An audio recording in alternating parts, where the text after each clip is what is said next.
Hello guys, good morning, and today is Wednesday, March 26. So tahimik na ating paligid kasi nga tapos na nating pakainin ng ating mga alaga. Maliban doon sa mga nasa range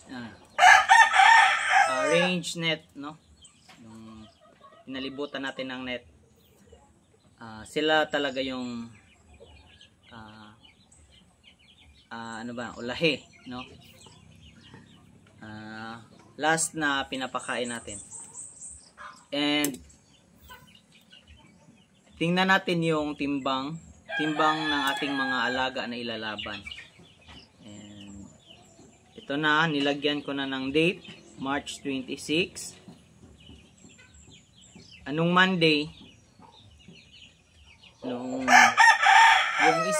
Yung pinaka una na tinimbang natin ay nasa 2 kilos and 13 grams lang. Kahapon, Tuesday, tumaas ang kanyang timbang ng mahigit sa 30, no? 36 ang kanyang itinaas, no? From 2 kilos and 13 grams naging 2 kilos and 49 grams. At ngayon naging 2 kilos and 80 grams. So medyo mataas-taas ang idinagdag ng kanyang timbang. At yung pangalawa, yung malaki, yung pinakamalaki sa kanila, tatlo, nung Monday is 2 kilos and 173 grams. Kahapon is 2 kilos and 250 grams. At ngayon is 2 kilos and 285 grams. So nadagdagan ng 35 grams ang kanyang timbang. At yung pangatlo, nung Monday is 2 kilos and 150 grams. Kahapon nadagdagan 2 kilos and 176, nadagdagan ng 26. And ngayon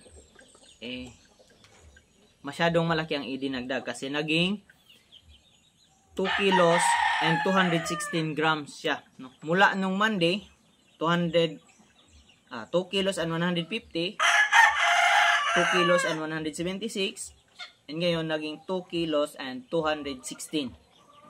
Medyo naka-recover na ang kanilang timbang, yung bigat nila.